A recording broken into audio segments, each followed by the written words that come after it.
Sa number 3, Negros Power nagpasalig nga mabalik na ang power supply sa tanan nga mga area sa Domingo nga adlaw. Sunod siya kay Bohol Congressman Albee Benitez.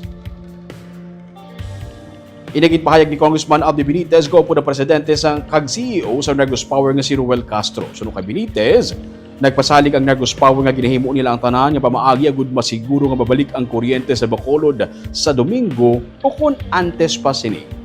Ginapasiguro man sa kumpanya nga paray ng ilang pagpaningwa agud na padasig ang pagkayo sa mga linya kag pasilidad nga naguba sang bagyo nga nagresulta sa malawig nga brownout sa syudad. May mga lineman nga gindugang halin sa sister companies nila para mapadasig ang trabaho. Gipahayag ni Castro nga mas dako ang damage sang kuryente sa syudad sa Bacolod rason nga nagakinahanglan sa pila ka adlaw antes ma-restore ang main power source sa mga substation kag ang mga poste nga nagakonekta sa mga feeders. Dugang pa ni Castro, kalabanan sa mga poste nga nahamtang sa mga lugar hindi masudlan sa ilang mga salakyan gani ang paghakot sa mga kagamitan mano-mano. Saying siya nga ang damage sa network ng kuryente was bigger than they expected.